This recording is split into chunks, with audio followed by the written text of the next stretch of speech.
Good morning लोगोफोर दिनै most important topicsनि सायाव रायलायगोन प्रमद बर' दैदेननाय UPPN सरकारा दिनैसिमबो जेबो खामानि मावनो हायाखै रायजो राजाफोर माने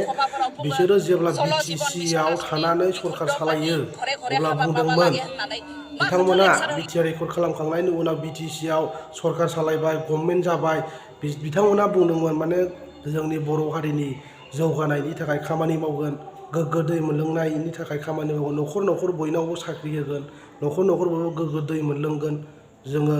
गावनि जिउखौ मोजां रोखोमै दैदेनलांनांगौ मानो बेमार आजारनिफ्राय जोङो बारग'नोब्ला गोग्गो दैखौ जोङो लोंनांगौ होननानै प्रमद बर'आ बुङोमोन नाथाय बहाथो फोरो गोग्गो दै मोनलोंनांगौनि खामानि मावगासिनो दं माबा मोनसे हेनथेन एटसेट्रा बिथाङा मावदों होननानै बुङो नाथाय दिनैनि दिनाव मोनसेबो साक्सेसफुल खालामनो हायाखै प्रमद बर' बिथाङा रायजो राजाफोर बिनिखायनो जोंनि बर' आइजोफोरा प्रमद बर' बिथांनि सायाव माने धरना होनायखौ नुनो मोनदों ससियेल मिडियाआव बुखिनायखौ नुनो मोनदों बिथांमोना आरो दुखु फोरमायबावदों प्रमद बर' बिथाङा इलेक्शननि सिगां बुंदोंमोन जाम्बा जाम्बि जेसेबां बर' आइजोफोर दंमोन बर' बिमाफोर दंमोन भट हो अब्ला बयबो परिबर्तन जागोन न'खर न'खर फिसा फिसौफोरनो साख्रि होनाय जागोन बेफोरबायदि गोबां कमिटमेन्ट होदोंमोन रायजो राजाफोरनो नाथाय दिनैनि दिनाव प्रमद बर' बिथाङा बोसोरसेयाव जेबो खामानि मावनो हायाखै रायजो राजाफोर आरो प्रमद बर'आ हानायबो नङा रायजो राजाफोर दिनैनि दिनाव बर' हारिनि जाम्बा जाम्बिखौ जोबथा थगायबाय प्रमद बर'आ ओंखायनो लोगोफोर जायफोर बिथांमोना दासिमबो प्रमद बर'नि सापर्टार जानानै दं बिथांमोनखौ आं खावलायो एसे साननानै नायदो प्रमद बर'आ बबे लामाजों थांगासिनो दं रायजो राजाफोर प्रमद बर' बिथाङा माने सानगासिनो दङ आङो 17 बोसोर बा 100 बोसोर सरकाराव थानानै आङो BTCखौ सालायबाय थागोन अब्ला आङो जोंनि बर' हारिफोरनि गेजेराव जिसिबां जाम्बा जाम्बि लेखा गोरों मोनजानाय मोनजायि न'खर न'खर बयनोबो रानगोन माबा माबि साख्रि होगोन मागोन बेफोरबायदिसो टारगेट लादों नाथाय प्रमद बर' नोंथांनि 17 बोसोर 20 बोसोर 100 बोसोर पलिटिसियान जानो मोनगोना आसा खम जुदि नोंथाङा प्रमद बर' बिथाङा BTCनि चिफ जाबाय थानो गोसो दंब्ला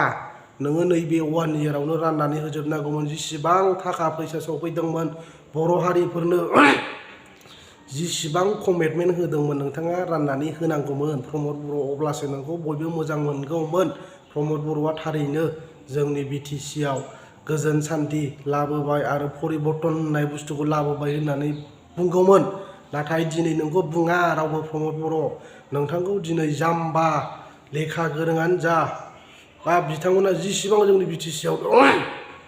नोंथांखौ बखिदोंसो क्रिटिसाइज खालामदों मानो होननानै बुङोब्ला दिनैनि दिनाव नोंथांनि सापर्टारफ्रानो बुङो अल इज गल्डनो गोजामानो सना नाथाय दिनैनि दिनाव प्रमद बर' बिथाङा जेबो खामानि मावनो हाखाला रायजो राजाफोर रोखाखा आरो गोग्गो दै मोनलोंनायनि थाखाय जोङो बयबो सांग्रांथि थानानै प्रमद बर'नि सायाव खावलायनांगौ रिकुवेस्ट खालामनांगौ जाहाथे जोङो गोग्गो दैखौ गोख्रैनो मोनलोङो नङाब्ला जोङो बेमार जानानै थैगोन प्रमद बर'आ गावनो बुंखादों जोङो बयबो न'खर न'खर गोग्गो दै वाटार रिसर्सआव जोङो खामानि होगोन बा वाटार रिसर्सनिफ्राय वाटार साप्लाइ दै जगायगोन मागोन बेफोरबायदि खोथा बुंदोंमोन गोग्गो दैखौ न'खर न'खर मोनलोंजोबगोन होननानै बुंदोंमोन नाथाय बहा थांखो दिनैसिमबो जोंनि न'खर न'खर गोग्गो दै मोनलोंनायखौ नुनो मोनाखै प्रमद बर' नोंथां मावनो हायाबा सिरि था खामानिखौ